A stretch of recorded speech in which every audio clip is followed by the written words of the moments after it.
প্রতিদিনের মতো আজকেও চলে এলাম আরও একটি রেসিপি নিয়ে। আলু দিয়ে লইটা শুটকি ভুনা রেসিপি, খুবই মজাদার একটি রেসিপি। এই রেসিপিটা যদি এইভাবে একবার রান্না করে খেতে পারেন তাহলে কিন্তু এর স্বাদ কখনোই ভুলবেন না।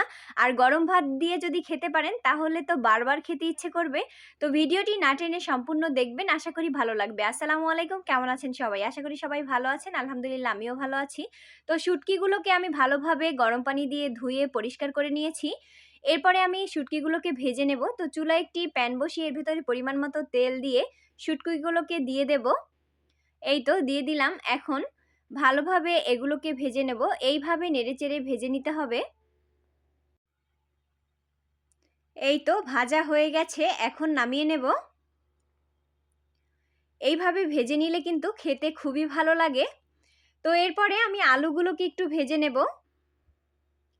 এই তো আলুগুলো দিয়ে দিলাম। এখন এর ভেতরে সামান্য একটু লবণ দিয়ে দেব। এরপরে এইভাবে নেড়েচেড়ে তারপরে ভেজে নেব। তো ভাজা হয়ে গেলে এখন নামিয়ে নেব। এই তো নামিয়ে নিয়েছি। এখন কড়াইতে পরিমাণ মতো তেল দিয়ে দেব পেঁয়াজ কুচি, এরপর দিয়ে দেব রসুন কুচি, এরপরে দিয়ে দেব কাঁচামরিচ ফালি। রসুনের পরিমাণটা একটু বেশি দিবেন, তাহলে কিন্তু স্মেলটা অনেক সুন্দর আসবে, খেতেও খুবই ভালো লাগবে। তো এরপরে এইভাবে নেড়েচেড়ে 5 মিনিট ভেজে নেব। 5 মিনিট ভাজা হয়ে গেলে এরপর দিয়ে দেব 1 চামচ জিরা বাটা আর 1 চামচ আদা বাটা। এখন আবার এইভাবে নেড়েচেড়ে 5 মিনিট ভেজে নেব। 5 মিনিট ভাজা হয়ে গেলে এখন সামান্য একটু পানি দিয়ে দেব। এরপর দিয়ে দেব 2 চামচ হলুদের গুঁড়া।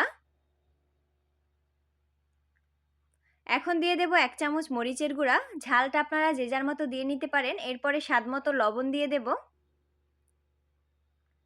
এখন এইভাবে নেড়েচেড়ে একটা ঢাকনা দিয়ে ঢেকে প্রথমে 5 মিনিট জাল করে নেব। 5 মিনিট জাল করা হয়ে গেলে ঢাকনাটা উঠিয়ে এখন ভেজে রাখা শুটকিগুলো দিয়ে দেব। এই তো দিয়ে দিলাম। এখন এইভাবে নেড়েচেড়ে আবার একটা ঢাকনা দিয়ে ঢেকে 5 মিনিট কষিয়ে নেব। 5 মিনিট কষানো হয়ে গেলে ঢাকনাটা উঠিয়ে এখন ভেজে রাখা আলুগুলো দিয়ে দেব। ভেজে রাখা আলুগুলো দিয়ে আবার একটু নেড়েচেড়ে ঢাকনা দিয়ে ঢেকে আবার 10 মিনিট একসাথে কষিয়ে নেব। এই তো ঢাকনাটা দিয়ে দিলাম, এখন কষিয়ে নেব। 10 মিনিট কষানো হয়ে গেলে এখন এর ভিতরে পরিমাণ মতো পানি দিয়ে দেব। পরিমাণ মতো পানি দিয়ে আবার ঢাকনা দিয়ে ঢেকে 15 মিনিট জাল করে নেব। 15 মিনিট জাল করা হয়ে গেলে ঢাকনাটা উঠিয়ে এখন এর ভিতরে একটু ভাজা জিরার গুঁড়ো দিয়ে দেব। এই তো দিয়ে দিলাম। তো এরপরে আবার 2 মিনিট এইভাবে নেড়েচেড়ে নেব।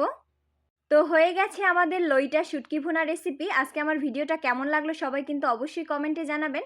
আর যারা ইউটিউব চ্যানেল থেকে দেখছেন অবশ্যই সাবস্ক্রাইব করে দিবেন। আর যারা পেজ থেকে দেখছেন তারা অবশ্যই ফলো করে দিবেন। আজকে এই পর্যন্তই। সবাই ভালো থাকবেন, সুস্থ থাকবেন। আল্লাহ হাফেজ।